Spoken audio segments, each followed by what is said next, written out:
na, halina sa presensya ng Diyos. Manalangin makinig, sumamba tayo na. Halina sa presensya ng Diyos. Hindi na mamaya kundi ngayon na. Tayo na. Normally po, alam niya yung size mo, magkabarkada kayo, magkaibigan kayo sa church. Bago niregaluhan kayo na sapatos ng mga size 21. Size 21. By the way, meron ng mga ganun size ha, yung mga NBA player, may mga 26 pa nga. Si Odin, 23 yata ang sapatos niya. So, niregaluhan ka ng napakalaki. Alam mo, so in short, parang may insulto ka niya, parang nakakaloko naman yata ito. Alam niyo, tuwang-tuwa po ako doon sa nagregalo sa akin. At walang doon itong long sleeve, no? Suot ko, no? Bagay po ba? Ito bagay, ano? Marami na akong nagsabi, bagay. Hindi ako makapaniwala na extra small na lang po ako. Extra small. So in short, ang regalo ho ay dapat maging akma. Kasi kung ang regalo hindi akma, mawawala ng saysay ang lahat ng ito. No? Kaya napakahalaga. Gusto kong sabihin sa inyo ngayong gabi na ang regalo ng Diyos na si Jesus ay akmang-akma sa pangangailangan natin lahat. Kaya kapag hindi natin naintindihan yung regalo na ito ng Panginoon, we are missing a lot. Minsan nalulungkot tayo. No, ako tuwan-tuwa po sa Panginoon. I'll be honest with you. I will be honest with you. No, ito po kapaskuhang ito, siguro alam na rin natin because of economic situation ng ating bansa. No? Hindi mo kami nakatanggap ng ganung karaming regalo in comparison last year. Pero masaya kami dahil last Sunday, meron pong kulang 100 ang tumanggap na mga sales ladies, tumanggap sa Panginoon at napagpala natin ang groceries. At sinasabi ko nga doon sa aking may bahay, sabi ko, alam mo, mas excited ako sa darating na last service kumpara sa Christmas party. True enough, napakarami pong sales lady from 999, 168 tutuban ang napagpala at tumanggap sa Panginoon nung nakaraang linggo. Pwede ba natin palakpakan ang Panginoon?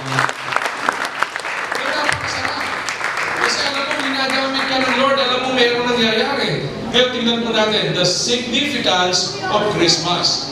Kaya gusto mo makita ko natin, pag sinabing significance, yung kahalagahan, no? Yung kahalagahan nito, mahalaga pa ba ang Pasko? Para kasi sabi ng iba, meron ako nakausap, para sa akin, nakakatamad ng taon-taon na lang, sineselebrate yung Christmas. Mas masarap pa na matulog na lang sa bahay. Totoo yan, meron nagsabi, my friend from Canada, sabi niya, alam mo, Pastor, para sa akin, tinutulog ko na lang yung Pasko. Kasi taon-taon na lang, nakakapagod, nakakasawa na eh. Wala namang bago. Hindi niya naiintindihan yung significance. Sabihin nga natin, significance. Ano yung significance? Tuloy mo natin, ano? But before that, let me give you some verse. Basahin nga po natin ng sabay-sabay. 1, 2, 3, go. In the 6th month of Elizabeth's pregnancy, God sent the angel Gabriel to Nazareth, a town in Galilee, to a virgin pledged to be married to a man named Joseph, a descendant of David. The virgin's name was Mary. The angel went to her and said, "Greetings, you are highly favored. The Lord is with you." Sabihin mo nga sa katabi mo, the Lord is with you. Sabihin mo sa kabila, the Lord is with you. Sa Tagalogin natin, sabihin mo, pamasko ko. Yun lang pala yun. No, mga kapatid, the Lord is with us. Tuloy natin, basahin natin one more. Mary was greatly troubled at his words and wondered what kind of greeting this might be. But the angel said to her, "Do not be afraid." Sabihin nga natin, do not be afraid. Do not be afraid, Mary. You have found favor with God. You will conceive and give birth to a son, and you are to call him Jesus. He will be great, and he will be called Son of the Most High. The Lord will give him the throne of his father David, and he will reign over Jacob's descendants forever. May forever po, mga kapatid. His kingdom will never end. Sabihin nga natin, His kingdom will never end. Napakaganda ho niyan. At saka huli-hulihan, how will this be? Mary asked the angel, "Since I am a virgin." The angel answered, the Holy Spirit will come on you, and the power of the Most High will overshadow you, so that the Holy One to be born will be called the Son of God. Even Elizabeth, your relative, is going to have a child in her old age, and she who was said to be unable to conceive in her 6th month, for no word from God will ever fail. Wow, ang ganda nito. For no word from God will ever fail. I am the Lord's servant. Mary answered, may your word to me be fulfilled. Then the angel departed. Okay, introduction. Sabi po dito, gifts, decors, clothing, money. Ito po ang panahon natin ngayon. Ang ating po kapaskuhan ay naging masyado na commercialized. Okay, so mga kapatid, huwag po tayong matutukso.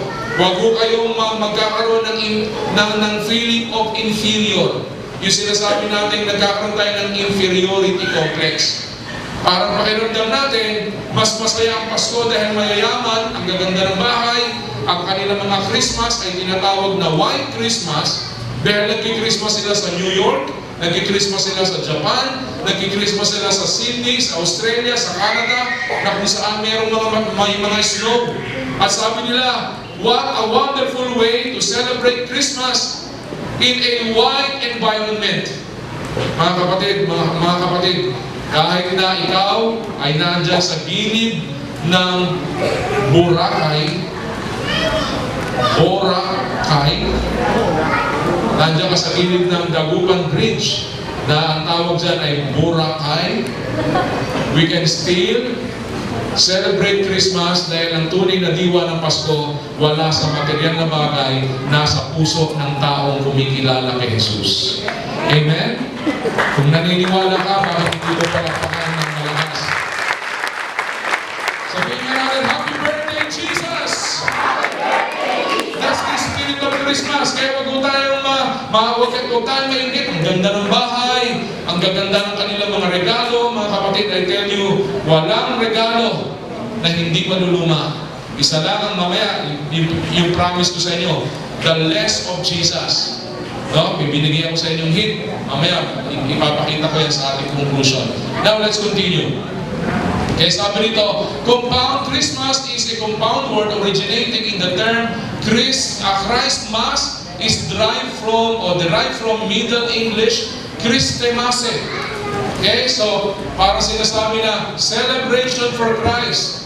Ang ibig sabihin ng Mass ay Thanksgiving. Thanksgiving service para kay Lord. Kaya merong Christmas. Pero nakalulungkot, no? Ang tinatawag natin Christmas ngayon ay nawala na sa tunay na kahulugan ng kapanganakan ni Jesus. Okay, naghang tayo kapatid. Please, follow me. Okay, so sabi nga nito, Greek word, Christos. Okay, ang ibig sabihin ng Hebrew word, Messiah, Savior, para lang maunawaan natin na ang tagapagligtas ay dumating na. Ang tunay na magpapatawad ng tao sa kasalanan ng tao ay dumating na. Ang matagal nang inihintay na magpapalaya sa lahat ng kasalanan. Kaya ngayon, hindi na natin pwedeng sabihin na, hindi na natin pwedeng kantahin yung kinakanta ng mga, ang tawag dito, tunog kalye group. No, yung mga tunog kalye na gusto kong bumait, pero hindi ko magawa. Sabi mo sa katabi mo, magagawa ko ng bumait dahil kay Kristo. Okay. Sabihin mo sa kanya, sagutin mo siya, mabait ka naman. Sabihin mo sa kanya, mabait ka naman.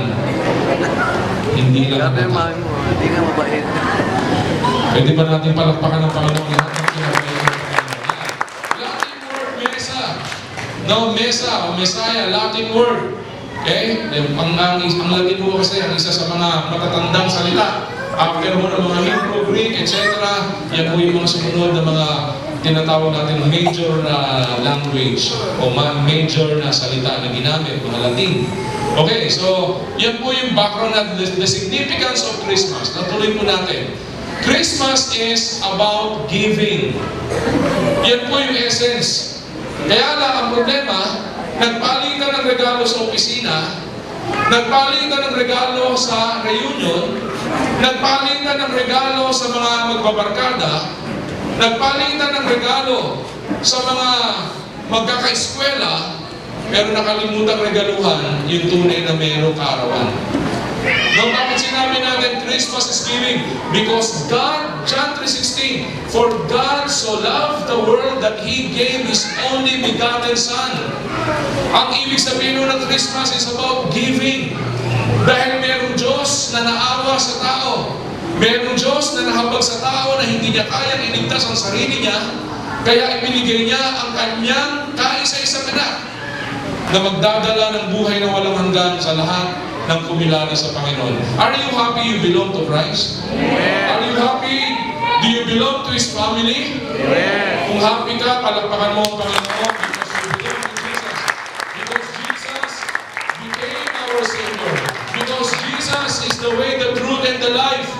Kung hindi ibinigay ng Ama si Jesus, I tell you, napaka-miserable ng mundo ngayon. What else? Simple lang ito mensahe natin. Christmas is about love. Tama yung sinabi ni Pastor Amin, ni Pastor Fernan.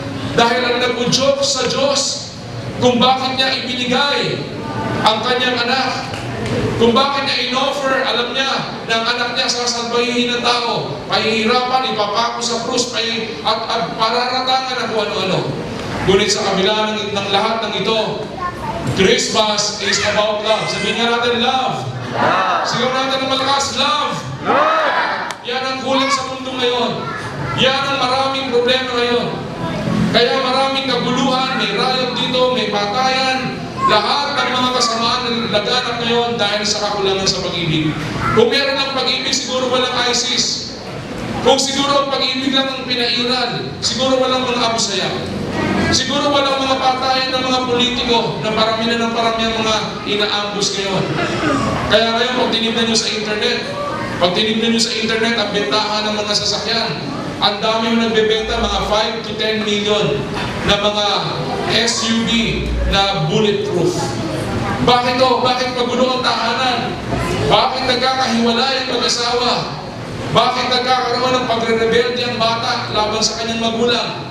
Dahil sa kulang sa pag-ibig. Naniniwala ba kayo kapag ang pag-ibig ng Panginoon naranasan ng isang tahanan, ang tahanan ito ay mababasag at mababago at patuloy na pagpapalain ng Panginoon. Dahil pag-ibig ni Kristo ang maghahari sa kanilang buong tahanan. Amen po ba? Palakpakan po natin. Maraming mga tao, maraming mga bahay, ang daming mga pagkain, pero hindi nag-uusap. Kaya maraming mga mayayaman, ang daming pagkain, bibigyan ng budget si Mrs. Pero pagkatapos noon, marami siyang mga bahay na pupuntahan dahil marami siyang Mrs. Dito ako mula alas 10 hanggang alas 11, dito ako. Alas 11 alis na ako, punta naman ako din sa... Ang dami niyang pupuntahan Noche Buena. Marami siyang pupuntahan mga kainan. Bakit? Dahil meron number 1, number 2, number 3. At maraming mga anak na mayayaman. Ito, totoo po ito. Dahil marami tayong nakakausap. Pastor, kamo sila mo nga yung anak ko. Binigay ko na lahat. iPhone, etc. Lahat ng gusto niya, binigay ko na. Pero sa kabila ng lahat, ayaw magbago. Yung iba nga, pinasok na sa ALS. No? Kung kilala niyo po yung umuwi na kay Lord, si, anong pangalan no? Si, I think, isa sa mga manager ni Brother Albert. Sino nga yung pangalan nun? Yung sales manager ni Brother Albert. Edward. Edward, ano ang pinito nun? Chinese yun, di ba? Edward Tan. Edward Tan. Sabi niya, Pastor, yung aking anak, talagang sinuportahan ko, binigay ko lahat, pero ayaw mag-aral. Sakit ng ulo. Pinasok sa ALS. Mga kapatid, salamat sa Panginoon. Ang isang taong kumilala kay Jesus, hindi mo siya ganoon kaangat sa estado ng lipunan. Pinakamapalad ang taong kumilala kay Jesus dahil ang biyaya ng Panginoon laging dadaloy sa kanyang tahanan dahil marunong siyang magtiwala sa totoong Diyos na kailanman hindi magkukulang sa Kanya. Amen po ba? Are you happy you belong to Jesus? Palakpakan po natin ang Panginoon if you're happy you belong to Jesus. Okay, what else? No? Not only that, sabi, Christmas is about forgiveness. Okay? Ang Panginoon, ibinigay niya ang kaisa-isang anak upang patawarin ang tao. Sa kabila ng ginawa ng mga taong tumalikod sa Diyos, meron pa rin ginawa ang Panginoon na pinaka-finale solution. Wala nang choice. Nagpadala ang Diyos ng mga propeta, pinatay. Nagpadala ang Diyos ng mga high priest, kaya ng mga priest sa temple. Nagtanim ng kamote dahil wala nang makain. Pinabayaan nawala ng passion. Nagpadala ang Diyos ng mga kings, mga judges. Pero ang lahat ng ito hindi nakapaghatid ng tunay na buhay at pagbabalik loob sa Panginoon. But because of God's love, pinakamahalaga po yung love. Yun po yung pinakabagay na pundasyon ng lahat. Yung forgiveness. Sabihin nga natin, forgiveness. No, napakasarap. Masarap po ba kumain kapag walang kagalit? No, pero pag may kagalit ka, no, may tendency ma-high blood ka. Diba? Uminom ka lang ng tubig na stroke ka. Ano kapatid, gusto ko sabihin sa inyo, kung may kagalit po kayo ngayon, okay? Kung kaaway mo yung biyanan mo, bigyan mo ng spaghetti mo ngayon. Medyo maasim-asim na. Bigyan mo. Oh, bigyan mo na kaya bigyan mo na yung tinatawag pa yung milk tea. Yung milk tea. Yung pag-inano mo, ang inisip. Pero, kapatid, kung meron ka kagalit, bago man lang dumating yung Christmas Day, i-text mo siya at sabihin mo sa kanya, mahal kita dahil mahal tayo ng Panginoon. Amen po ba? Mga kapatid, pinatawad tayo ng Panginoon. Sabihin mo sa katabi mo, pinatawad lang tayo ng Panginoon. Kaya tayo nandito, pinatawad lang tayo ng Panginoon. And lastly, sabi rito, Christmas is about peace. Natawag ka kung pinatawag na. Kapag nakilala mo ang tunay na mensahe ng Pasko, at tinanggap mo ang tunay na diwa ng Pasko, pinaghari mo si Jesus sa puso at isip mo, sa buong katauhan mo, kinilala mo ang significance ng Christmas, meron kang kapayapaan. Amen po ba? Ang mga tao ngayon, wala nang kakontentuhan. No, dati, kontento na sila. Saan sila kontento? Pagka merong mga perya-perya, sino sa inyo nakapundang ng perya? Di ba? Mga perya-perya, mga octopus, no, yung mga kabayo-kabayo, yung aeroplano, masaya na tayo dun eh. Dahil nagkaroon ako ng Star City. O, nung nagkaroon ng Star City, masaya na tayo dyan eh. Bago no, Enchanted, masaya na tayo dyan. Yung iba, pumunta ng Hong Kong para mag-Disneyland. No, yung iba naman, dyan na sa Don Bosco. No, may libreng riot. No, pag may nagbari na action movie to ah. Mga kapatid, walang kakontentuhan ng tao. Yung Ferris wheel, pataas na pataas. Di ba yung Ferris wheel nung araw eh, hindi naman lumalampas sa poste eh. Pero ngayon, ang mga Ferris wheel ngayon, di ba? Talagang grabe. Nasaan lugar ba yung pinakamataas sa Ferris wheel? Tagaytay ba? Parang hindi, no? Tagaytay. Skyride saan yan? Tagaytay, no? So, ako po, sinasuggest ko po, kung kayo po may lula, sumakay po kayo sa Skyride. No? Para maramdaman nyo kung paano kayo payapain ng Panginoon. Kung anong kapayapaan ng tao eh. Lahat na. Mga kapatid, yung cellphone. Dati, meron kang mga 5110, okay na, maligaya na. Ngayon yung cellphone, nagkaroon ng video, nagkaroon ng radyo, nagkaroon ng TV, no? Naging remote na, pwede na maging remote control. Pero ang tao ba, may kakontentuhan, may kapayapaan, wala pa din. Kaya wag ko kayo hindi ko pala nakalimutan ko i-announce. Mamaya po magpaparapol tayo ng cellphone. 5110 po. Alam niyo yung 5110? Yung may sungay? O gusto niyo pang kain ng ano? Naalala niyo yung Star Trek ba yun? Yung parang Star Wars. So in short, ang tao walang kapayapaan sa puso. Bakit? Nakasentro sa mga material na bagay. Pero kapag ang sentro ng Pasko mo si Jesus, I tell you, ano man ang meron ka, maligaya at mapayapa ang puso mo dahil si Kristo kasama mo sa buhay mo. Pwede ba natin palakpakan? Christmas is not about the material gift, it's about the birth of Jesus Christ. He gave His only Son. He invited us. We need to give our life to Jesus. Sabi dito, He invited us. We need to give our life to Jesus. Mga kapatid, in-invite tayo ng Panginoon. Masalamat kay James Itisoy, kapitbahay ko yan eh. No? At salamat. Sabi ko, wala si Itisoy. Nung pumasok ka, bigla kang pinanahan mag-preach. Yan. Kasi usapan namin, dadating siya. So, salamat kay Lord. Marami po mga kapatid yung mga estudyante ng SOL, pag Tuesday, yung kinukwento ko sa inyo, mag-invite kayo, ayan si Tisoy, bunga ng ating pagbabahagi ng salita ng Panginoon. Marami pa kagaya niya ang naghihintay na makilapit natin ng Kristo. Kawawa naman, mahirap na nga ang buhay, wala pa ang Panginoon, kawawa naman ang mundo. Mahirap na nga ang buhay, wala pa si Kristo sa puso. Mga kapatid, huwag natin sarilinin si Jesus. Ibahagi natin si Jesus. No, pinag-pray ko ito, Tisoy. Sabi ko sa kanila, di ba yung lugar na yan? Abad Santos? Maraming mga bata doon sa may bandang kay Atty, di ba? Sabi ko, one time, magpa-Bible study. Sasamahan ako ni Tisoy. Gusto niyo ba samahan ako ni Tisoy? Gusto niyo ba mag-pastor si Tisoy? Di ba? Napalapakan na natin si Grace.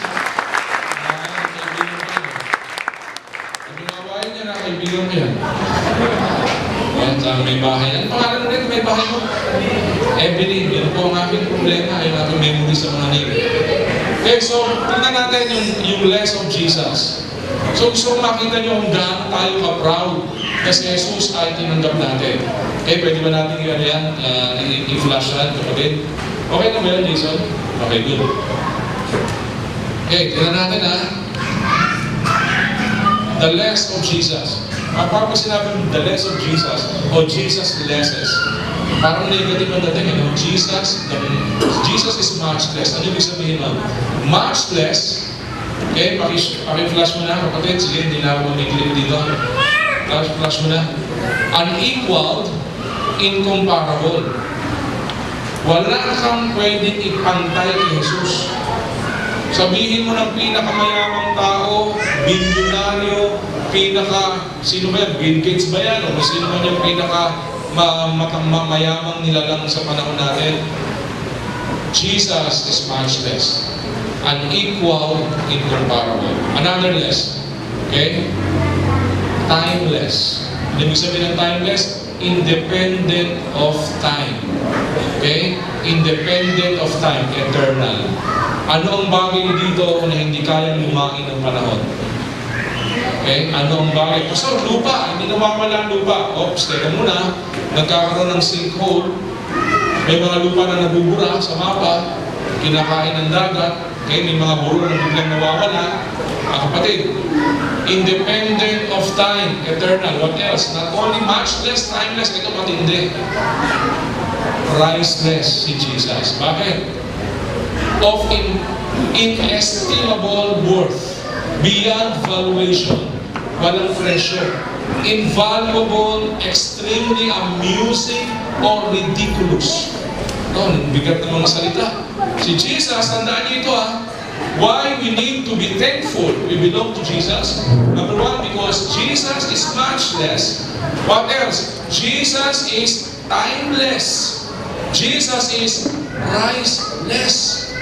Kaya kapag tinanggap mo si Kristo sa buhay mo, mas mayaman ka pa sa pinakamayamang nilalang sa ibabaw ng lupa. Dahil ang kayamanan ng langit naninirahan sa puso mo. At ang pangalan niya ay Jesus.